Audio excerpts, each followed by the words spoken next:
هلو معاكم هدير نجيب، لايف كوتش، يوجا انستراكتور، سول دانسر اند ديتوكس كونسلتنت. النهارده جايه اكلمك عن موضوع سريع: السكشوال نيدز او السكشوال ديزايرز عند البنات او الاجيال اللي طالعه دلوقتي.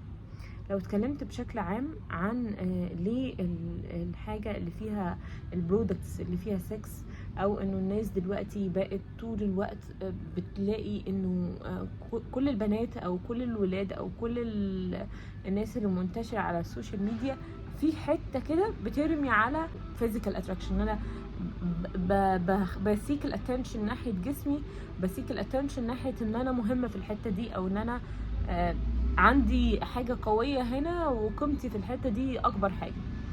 فلو احنا لاحظنا انه ده بقى منتشر قوي، يعني بقى موجود قوي حوالينا، لو احنا سألنا ليه هو ده بقى منتشر قوي كده ليه، اول حاجه عايزه اقولها لك بقى منتشر لانه بقى في، انا بشوف انه ربنا يعني ما بيعملش حاجه يعني هباء.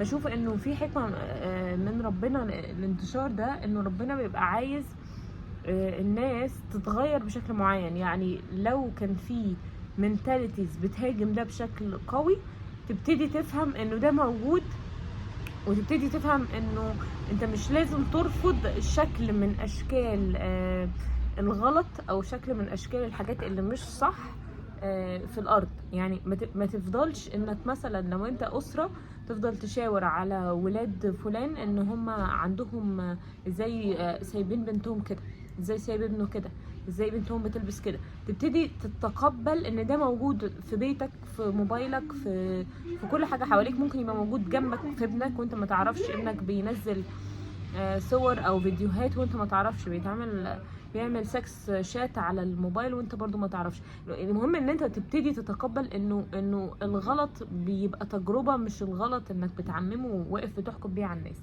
فانا دي وجهة نظري في انه ده منتشر. تاني نقطة: ليه عند البنات بقى بالذات ده بقى منتشر قوي؟ وليه بقت كل بنت شايفه انه دي حاجه مهمه قوي بالنسبه لها، حتى لو هي يعني حتى لو هي مش كويسه، او مش بقت بتعمل ده عشان خاطر الفلوس.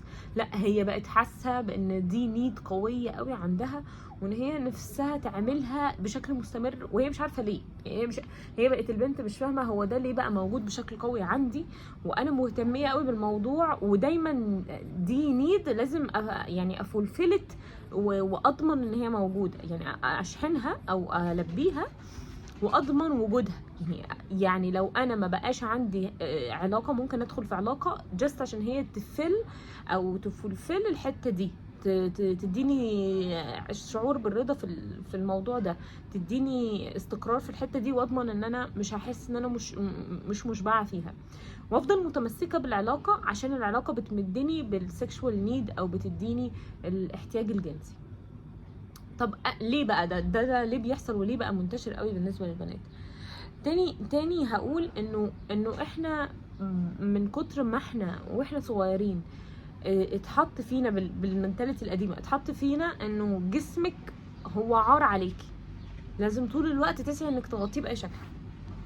جسمك هو لو بان او لو انت استعملتيه غلط فانت مش كويسه. المهم ان انا بحط على الانثى احكام من خلال الجسم، فبيبتدي يترجم في مخها انه الجسد هو عار عليها، مش نعمه ليها، وتبتدي تستعر من نفسها لو حست ان هي عندها feelings، يعني sexual feelings او رغبات جنسيه، فتبتدي تستعر من نفسها. فالانثى عشان ترضى عن نفسها او عشان تقاوم شيء معين، يعني مثلا دايما لو اتقالك وانت صغير انك فاشل، بتكبر طول الوقت بتحاول تبذل كل مجهودك عشان تثبت انك ناجح مش فاشل. فتعمل ايه؟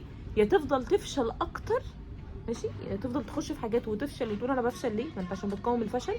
يا اما تفضل تنجح بشكل هستيري يعني تدمر نفسك بالنجاح، يعني تفضل تعمل حاجات وتنجح بس انت من جوه بتضغط على نفسك جامد. ليه؟ عشان برضو بتقاوم اللي اتقالك عنك انك فاشل. نفس الكلام في السكس، او نفس الكلام مع الانثى اللي اتربت على ان جسمها ممكن يكون مش نعمة ليها، وممكن يكون عار ليها، وممكن يبقى هو استخدام سيء. فبتقاوم الأحكام اللي اتحطت عليها، بتقاوم انه في ناس قالت عليها ان هي مش كويسة بسبب ان هي دخلت في علاقة مع ولد، بتقاوم ان مامتها زمان ضربتها عشان عرفت ولد، لان هي عندها فيلينجز. بتقاوم كل ده بشكل هي مش فاهمة ليه، بحبها للسكس. فهي بقت تحب السكس، هي مش فاهمه ليه، بس بتحبه مقاومه ان انا مش عار، على فكره جسمي مش عار، النيدز بتاعتي مش عار، دي حاجه طبيعيه. فبقت بتبص ورا، لا انا مش اللي انتوا حكمتوا عليا بيه. فببدا اعمل منه اكتر عشان اثبت لنفسي او اقول لنفسي لا انا مش ده. فما بقاش متزنه، لاني بقاوم شيء انا رافضه ان اتحكم عليا من خلاله، او ان اتقيمت من خلاله، او ان شخص فضل يحط قيمتي فيه ويقول لي انه ده هو انتي لو استعملتيه غلط انتي قليله، وانتي المسميات بقى كتير يعني اللي بتتقال على اي انثى بتكتشف ان عندها سيكشوال نيد، اللي هي ان هي حاجه يعني very normal، يعني حاجه طبيعيه قوي، مش ما فيهاش حاجه غريبه، ما فيهاش حاجه عيب. طبيعي ان انت يبقى عندك sexual needs.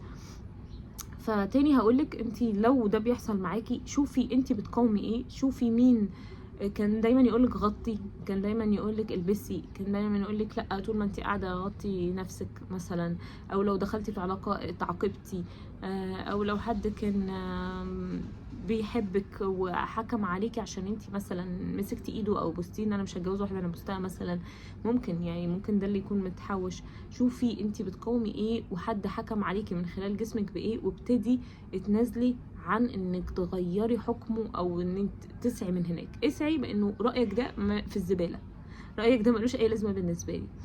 يعني سواء حد من اهلك او سواء علاقه انت دخلتي فيها، رايك فعلا في الزباله. انا كلي على بعضي كده لله، وربنا ما بيخلقش حاجه فيها شيء نقمه، او فيها حاجه وحشه نستعر منها. انت ما فيكيش اي عيب، وما فيكيش اي مشكله لو انت عندك sexual desires او needs، رغبات جنسيه.